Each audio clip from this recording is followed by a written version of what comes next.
now is the time to cross fingers. Hello everyone, my name is Robin Lewis. Welcome back to the shop.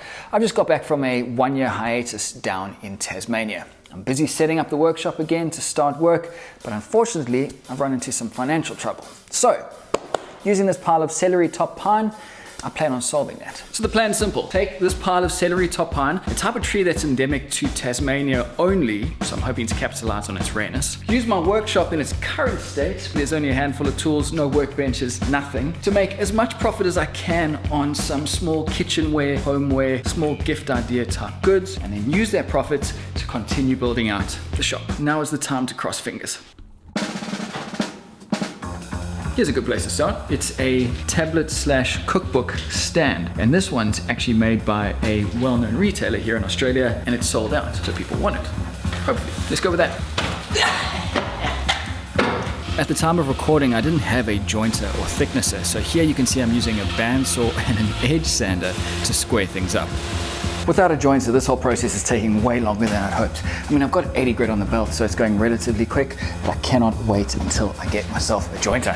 While filming this, I had a jointer and thicknesser on the way, but I had to get started on this project. It's gonna take a while. I'll see when I've got enough for the joinery. Next up, I'm jointing the edges on the belt, and then I'm gonna be book matching 2 of the panels. One of the design considerations with these is the size, because I want them to be able to fit inside of a standard packaging box. That's really going to determine the price point of these, because pretty much everything after packaging is going to be profit.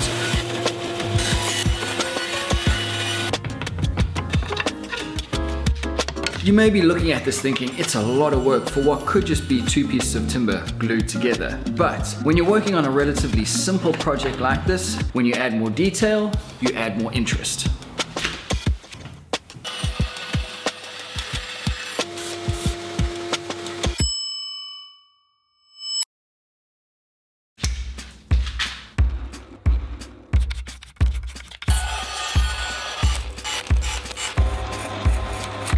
That actually turned out really well. Awesome. All of the little bits are done. Now it's just about putting them all together, and that'll make more sense once it's done. But at this stage, the stands are basically ready to go. And with all of the parts made up, the next step is to glue the kickstand onto the back of the panel.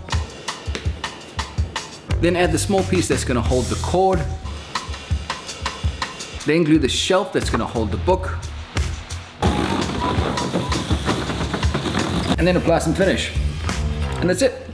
And for a finish, I'm going to be using a water-based polyurethane, because as we all know, if you put oil on a white wood, it's going to turn it a gross yellow color. And I've found it often makes the wood feel very soft to the touch, which I don't like. The water-based polyurethane I'm using is this. It's by Cabot, and it's made for flooring. They also do a furniture-grade polyurethane, Cabot Clear, but I've never got good results from that. This one's a little bit more expensive, but it dries faster, and more importantly, it dries harder. The other furniture-grade poly, I always felt was a bit tacky, even after days. So if you are looking for a new water-based polyurethane, particularly here in Australia, I'd recommend this one.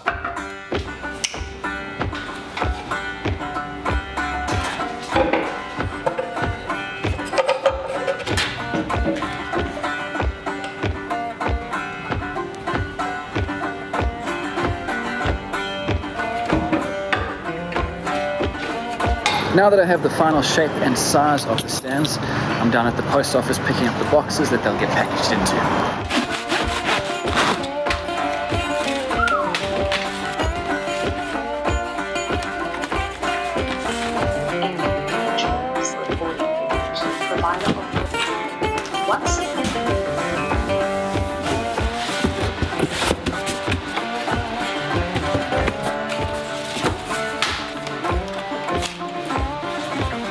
And now with them all packed and ready to be shipped at a moment's notice, I can get them listed online.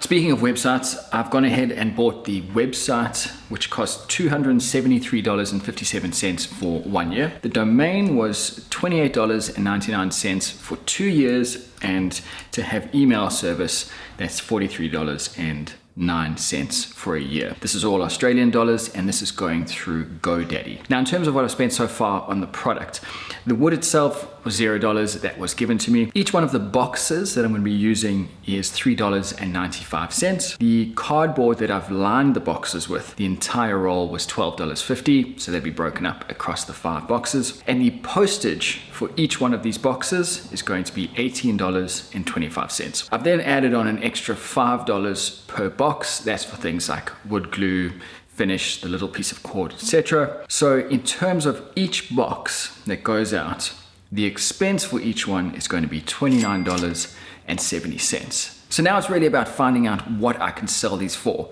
Everything after $29.70 is going to be profit for me, so I've got to figure out where that sweet spot is. And I've got plenty of time to do that research because I'm not going to be publishing the website yet until I have at least one more product ready to go. So when I do have the big launch, there's a bit more to the website.